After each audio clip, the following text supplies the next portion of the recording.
John Miller had been driving for hours through the endless, desolate stretch of Route 66.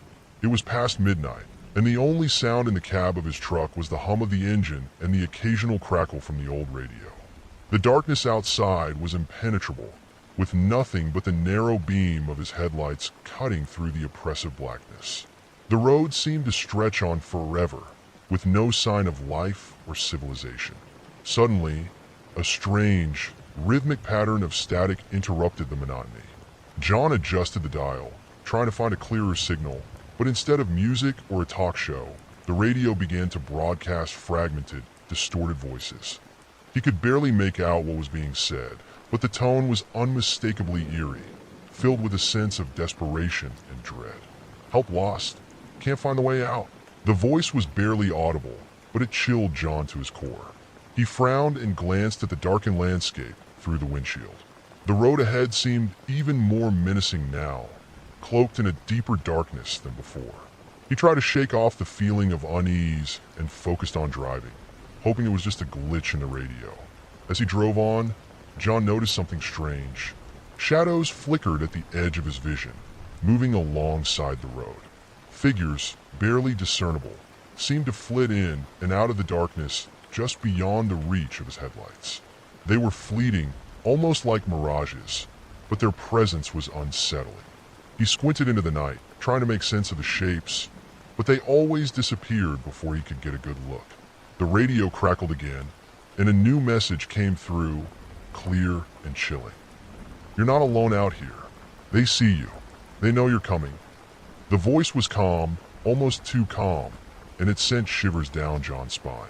He glanced nervously at the radio, then at the dark expanse of the road in front of him. Panic started to creep in as John noticed more figures appearing along the roadside. They were indistinct, shadowy forms that seemed to move with a disturbing fluidity, as if they were made of the very darkness that surrounded them. Each time he looked away, the figures seemed closer, as if they were inching toward him with every passing mile. The voices on the radio continued, growing more frantic. Turn back. It's not safe. They will take you.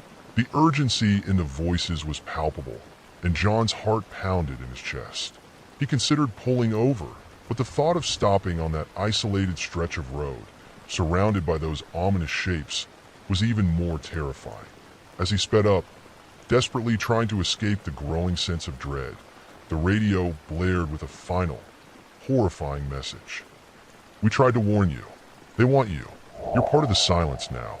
John's breath came in ragged gasps, and his knuckles whitened as he gripped the steering wheel. The figures along the road grew more defined, their ghostly forms reaching out toward him as if beckoning him to join them. In a last, frantic attempt to escape, John accelerated, his truck roaring down the empty road. The shadows seemed to dissolve into the darkness, but their chilling presence lingered. The radio fell silent, but the eerie silence was deafening. It was as if the night itself had swallowed the voices, leaving only a profound and unsettling stillness. John's eyes darted between the road and the darkened landscape, his fear mounting with every passing second. He was no longer sure if he was driving into safety or deeper into some malevolent trap. The silence of the road seemed to stretch on forever, the only certainty being the lingering, spine-chilling terror that he could never quite escape.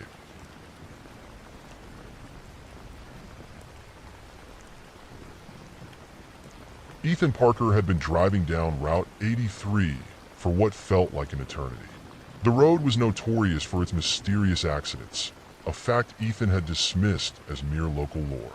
It was a quiet night, and the only sound inside the cab of his truck was the steady hum of the engine and the occasional crackle from the radio. The highway was eerily deserted, and the darkness outside seemed to stretch on forever. As Ethan drove, he noticed something strange in his rearview mirror, a dark, shifting shadow that seemed to move with a life of its own. At first, he thought it was just a trick of the light, or perhaps fatigue playing tricks on his eyes. But as he continued down the road, the shadow became more pronounced, growing darker and more defined. He pulled over, hoping to clear his head and get a better look. Stepping out of the truck, he scanned the area behind him, but there was nothing there. No unusual shapes or figures. just the empty stretch of road bathed in the harsh light of his headlights. Shaking his head, he climbed back into the cab, trying to convince himself that it was just his imagination. But as he resumed driving, the shadow in the rearview mirror reappeared, now more menacing than before. It seemed to move with an unnatural fluidity, stretching and shrinking as if it were alive. Each time he glanced back, the shadow appeared closer to the truck, its presence growing more oppressive. The fear began to gnaw at him, and he found himself glancing back more frequently. The shadow seemed to interact with the environment outside, causing bizarre and unsettling disturbances.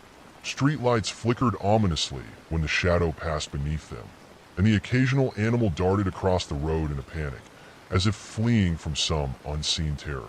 Ethan's anxiety grew as the shadow's presence became more intrusive. Objects on the side of the road began to appear distorted and twisted, as if reality itself was being warped by the shadow's influence. He could see vague, ghostly shapes moving in and out of his peripheral vision, their forms merging with the darkness. As the night wore on, Ethan's paranoia reached a breaking point. The shadow seemed to reach out toward him through the rearview mirror, its edges stretching and curling as if trying to pull him into the abyss. The road ahead seemed to warp and bend, creating a disorienting maze of curves and turns that defied logic. The once familiar route had transformed into a nightmarish landscape. In a moment of sheer panic, Ethan decided to pull over again. This time, he reached for a flashlight and carefully examined the area around his truck. The sense of dread was palpable, and he felt as though something was watching him, waiting for him to make a mistake. He couldn't shake the feeling that he was being drawn into something far beyond his understanding. He climbed back into the truck, the shadow now completely filling the rearview mirror. Its shape had become more distinct, a dark, ominous figure that seemed to pulsate with an inner darkness. Ethan could feel his heart pounding in his chest, each beat echoing the rhythm of his mounting terror. With trembling hands, he started the engine and drove on, but the road ahead was no longer recognizable. The familiar landmarks had vanished, replaced by an endless, shadowy expanse. The shadow seemed to grow larger, its presence consuming the entire rearview mirror. Ethan's attempts to escape were futile. The road twisted and turned unpredictably, pulling him deeper into the nightmare. In the final moments of his drive, Ethan's worst fears were realized. The shadow in the mirror began to materialize into a grotesque, nightmarish figure, its eyes glowing with a malevolent light. The figure's mouth opened in a silent scream, and Ethan could feel an icy grip of terror wrap around him. The truck's headlights revealed glimpses of ghostly, spectral figures that seemed to reach out from the darkness, their faces twisted in agony.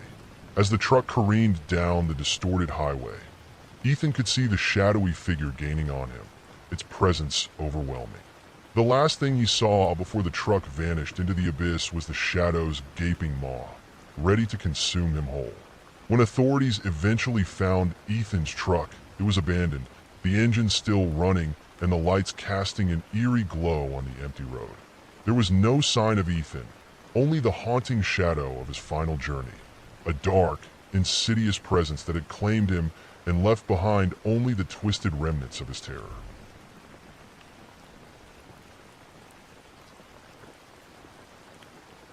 David Harper had been driving for hours along the desolate stretch of Highway 27, his truck's headlights cutting through the endless, shadowy landscape. The night was still, and the only sounds were the hum of the engine and the occasional crackle of the old radio. David had been on the road for what felt like an eternity, and fatigue was starting to set in. He welcomed the brief distraction when he noticed a van in his rearview mirror. It was an old, rusted vehicle, its once white paint now a mottled gray with patches of rust. The van seemed out of place in the otherwise empty stretch of highway, and David initially thought nothing of it. But as the miles ticked by, he realized with growing unease that the van was still behind him, maintaining a steady distance no matter how fast or slow he drove. David tried to ignore it, chalking it up to a coincidence or perhaps another driver in need of the same long haul. But as he increased his speed, the van seemed to keep pace effortlessly. No matter how many twists and turns he made, the van remained in his rearview mirror, an ever-present, unsettling sight. The more David tried to distance himself, the more intense the feeling of dread became. The van's presence was almost predatory, a constant, unnerving reminder that something was wrong.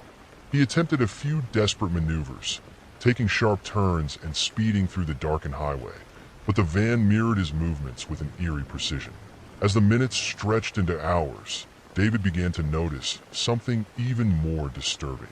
The figures inside the van, which had initially been mere shadows, were now becoming more distinct. They appeared as dark, featureless shapes, their outlines shifting and undulating as if they were part of the night itself. Their presence seemed to distort the darkness, creating a heavy, oppressive atmosphere. The road ahead began to change in unsettling ways. The asphalt seemed to ripple and warp, like the surface of a disturbed pond. The familiar landmarks vanished, replaced by an ever-shifting landscape that seemed to defy logic. Trees morphed into grotesque shapes, and the road itself twisted into impossible angles, as if being manipulated by some malevolent force. David's fear grew with each passing moment. The van's headlights gleamed with an unnatural intensity, illuminating the figures inside more clearly. They were not just shadowy forms, but seemed to be writhing and reaching out as if trying to escape their confines. The faces, if they could be called faces, were twisted into expressions of torment and despair. In a panic, David decided to pull over, hoping that stopping would somehow break the van's relentless pursuit. He skidded to a halt on the side of the road, his heart racing as he watched the van come to a stop behind him. The figures inside seemed to shift and writhe more violently now, their movements desperate and chaotic. David stepped out of his truck, his breath visible in the cold night air. As he approached the van, he noticed that the driver's side door was slightly ajar. He hesitated for a moment, the fear nearly paralyzing him, but the need to confront whatever was pursuing him overrode his hesitation. He peered inside the van, and what he saw made his blood run cold. The interior was empty, but the seats were stained with what looked like blood, and there were strange symbols etched into the floor. The air was thick with a nauseating stench of decay and rot. The back of the van was open, revealing old, rotting belongings that hinted at the passage of countless years. Suddenly, the van's doors slammed shut with a deafening bang, and David stumbled backward. The figures inside the van seemed to coalesce into a single, nightmarish entity, their combined force pressing against the confines of the vehicle. The air grew colder, and David felt an overwhelming sense of despair as the van's headlights flickered and dimmed. David turned to run, but the road itself seemed to stretch and contort, the distance to his truck becoming impossibly far. The figures inside the van were now reaching out through the windows, their gnarled hands clawing at the air as if trying to pull him into their nightmare. Desperation drove David to scream, his voice swallowed by the oppressive silence of the night.